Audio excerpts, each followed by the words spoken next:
वोपास flight 2283 Brazil के कैस्कावेल से Sao Paulo शहर के लिए उड़ान भरती है। ये एक डोमेस्टिक फ्लाइट है जिसमें क्रू मेंबर सहित टोटल 61 लोग सवार होते हैं। लेकिन अपनी डेस्टिनेशन से कुछ ही दूरी पर यह प्लेन अचानक से घूमता हुआ नीचे गिरने लगता है और देखते ही देखते एक रिहायशी इलाके में क्रैश हो जाता है। ये क्रैश इतना भयानक था कि इसमें मौजूद सभी पैसेंजर्स और क्रू मेंबर्स की मौके पर ही मौत हो जाती है। साथ ही इस दुर्घटना को TAM एयरलाइंस फ्लाइट 3054 के बाद ब्राज़ील का सबसे भयानक एविएशन इंसिडेंट माना जा रहा है। लेकिन क्या थी इस क्रैश की वजह? क्या ये हादसा प्लेन के विंग्स पर बर्फ जमने की वजह से हुआ या फिर किसी ह्यूमन एरर के कारण? और अब इससे रिलेटेड कौन कौन सी नई इंफॉर्मेशन सामने आ रही है, आइए इन सब चीजों के बारे में जानते हैं।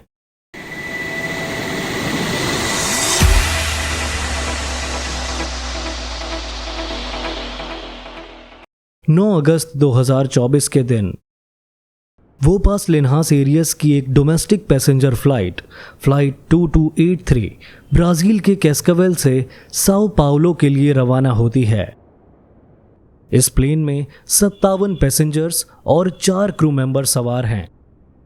फ्लाइट की कमान 61 साल के captain Humberto de Campos Alencar e Silva और 35 वर्षीय first officer Danilo Santos Romano के हाथों में है।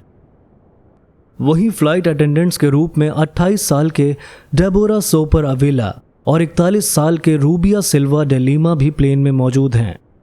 फ्लाइट 2283 के सभी पैसेंजर्स ब्राज़ील के ही हैं, जिन्हें एक शहर से दूसरे शहर के लिए रवाना होना है। इस फ्लाइट के लिए इस्तेमाल किया जाने वाला एयरक्राफ्ट ATR 72500 14 साल पुराना है, जिसे 2010 में बनाया गया था। असल में इस प्लेन को छोटे और मीडियम रूट्स पर उड़ान भरने के लिए डिज़ाइन किया गया था। इसकी खासियत ये थी कि इसे छोटे एयरपोर्ट पर भी आसानी से लैंड कराया जा सकता था। बात करें इंजन्स की तो ये 2 Pratt and Whitney Canada PW127F engine से पावर्ड था। ये असल में टर्बो प्रॉप इंजन्स हैं जो एयरक्राफ्ट को एफिशिएंट फ्यूल कंजम्पशन और अच्छी परफॉर्मेंस देते हैं। इस एयरक्राफ्ट को ब्राज़ीलियन रीजनल एयरलाइन वोपास ने सितंबर 2022 में इंडोनेशियन कैरियर पेलिटा एयर सर्विस से खरीदा था और उसके बाद से ये बिना किसी खराबी के अपनी सर्विस को अंजाम दे रहा था। सभी पैसेंजर्स के सवार होने के बाद प्लेन उड़ान की तैयारी करता है और क्लियरेंस मिलने के बाद कैस्कावेल से 11:50 AM पर रवाना हो जाता है।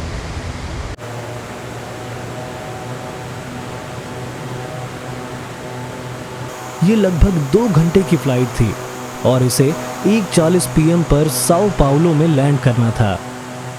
प्लेन साओ पाउलो की तरफ उड़ान भरते हुए धीरे धीरे अपने ऑल्टीट्यूड को बढ़ाता है, लेकिन जैसे ही ये 17,000 फीट की ऊंचाई पर पहुंचता है तो अचानक से कंट्रोल के बाहर होने लगता है। इसके बाद 1:22 PM के लोकल टाइम पर यह प्लेन रेडार से गायब हो जाता है।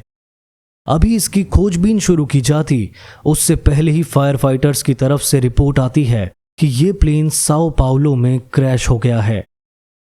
यह जगह प्लेन की लैंडिंग वाली जगह से 76 किलोमीटर दूर थी।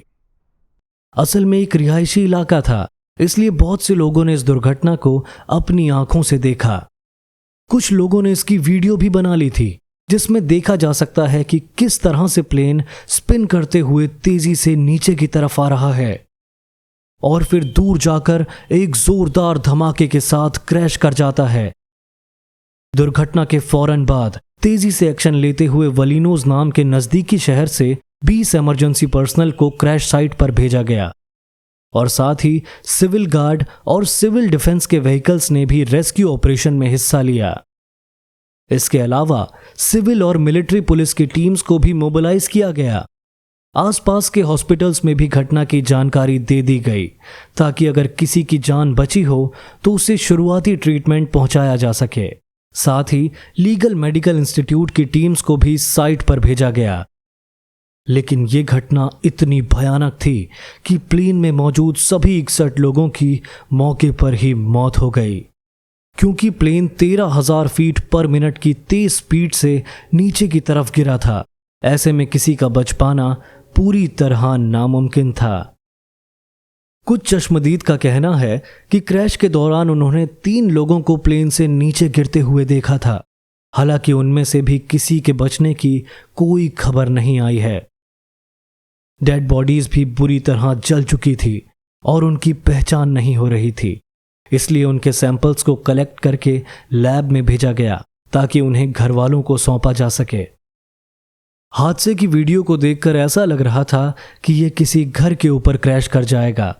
इवन क्रैश होने के बाद शुरुआती रिपोर्ट्स में यही कहा गया था कि प्लेन कुछ घरों के ऊपर गिर गया है, लेकिन असल में यह कम्युनिटी के फ्रंट यार्ड में जाकर क्रैश हुआ और इस वजह से जमीन पर मौजूद किसी भी इंसान को इस क्रैश से कोई नुकसान नहीं पहुंचा। ब्राजीलियन एयरफोर्स का कहना है कि पायलट ने किसी भी तरह का इमरजेंसी सिग्नल नहीं दिया था और ना ही कांटेक्ट करने की कोशिश की थी, जो काफी हैरानी की बात है और ये चीज बहुत सारे सवाल भी खड़े करती है।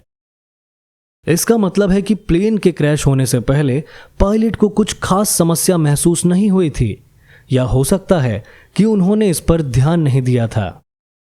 हालांकि कुछ लोगों का यह भी कहना है कि रिहायशी इलाका होने की वजह से पायलट ने अपनी तरफ से पूरी कोशिश की कि प्लेन घनी आबादी वाले क्षेत्र में ना गिरे, इसलिए सिर्फ एक घर को ही थोड़ा सा नुकसान हुआ है। ऐसे में हो सकता है कि पायलट को समय ही ना मिला हो कि वो अपनी स्थिति की सूचना दे सके। खैर, इस फ्लाइट में जहां इतने लोगों की मौत हुई, वहीं 10 लोग ऐसे भी हैं जो स्तब्ध हैं और अपनी जान बचने पर ऊपर वाले का शुक्र अदा कर रहे हैं। असल में ये वो लोग हैं जो प्लेन में बोर्ड ही नहीं कर पाए, क्योंकि गलती से ये लोग गलत एयरपोर्ट गेट पर फ्लाइट का इंतजार कर रहे थे। इस वजह से इनकी ये फ्लाइट मिस हो गई और इनकी जान बच गई। लेकिन सबसे बड़ा सवाल कि आखिर ये हादसा हुआ क्यों? तो असल में जब ये प्लेन अपनी मंजिल के पास पहुंचा, तब कुछ लोगों ने देखा कि प्लेन के अगले हिस्से में धुआं निकल रहा है। इसलिए कुछ एक्सपर्ट्स का मानना है कि यह हादसा इंजन फेलियर की वजह से हुआ होगा। हालांकि इस पर 100% यकीन से कुछ नहीं कहा जा सकता, क्योंकि इस हादसे को लेकर फिलहाल अलग अलग तरह के रीजन सामने आ रहे हैं। जैसे कुछ एक्सपर्ट्स का मानना है कि इस हादसे की वजह खराब वेदर कंडीशंस हैं, जिसके चलते पायलट को प्लेन कंट्रोल करने में मुश्किल होने लगी और इवेंचुअली ये क्रैश कर गया। इसके अलावा ये भी अंदाजा लगाया जा रहा है कि ये क्रैश प्लेन के विंग्स पर बर्फ के जमने की वजह से हुआ है, क्योंकि हादसे के वक्त उस इलाके में खतरनाक बर्फ गिरने की वार्निंग थी, जिसे सिगमेट एडवाइजरी कहते हैं। एविएशन एक्सपर्ट्स ये बात भी कंसीडर कर रहे हैं कि अगर पायलट से कुछ गलती हुई होगी तो एविएशन इंडस्ट्री में ट्रेनिंग प्रोटोकॉल्स को और भी स्ट्रिक्ट बनाने पर फोकस किया जाएगा, ताकि इस तरह के हादसे फ्यूचर में देखने को ना मिलें। खैर, इसके पीछे का एग्जैक्ट रीजन क्या है, ये कुछ दिन बाद ही क्लियर हो पाएगा। फिलहाल अच्छी बात यह है कि flight recorders, cockpit voice recorder और फ्लाइट डेटा रिकॉर्डर को रिकवर किया जा चुका है और ब्राजीलियन अथॉरिटीज इस पर बहुत ही तेजी से इन्वेस्टिगेशन कर रही हैं। ऐसे में उम्मीद है कि बहुत जल्द हमें प्लेन क्रैश का असल कारण पता चल जाएगा और इसके बाद एविएशन इंडस्ट्री अपने सेफ्टी स्टैंडर्ड्स को एक बार फिर से डिफाइन कर सकेगी, ताकि फ्यूचर में इस तरह के भयानक हादसे ना हों। बाकी आज के लिए बस इतना ही। मिलते हैं नेक्स्ट वीडियो में, तब तक के लिए गुड बाय।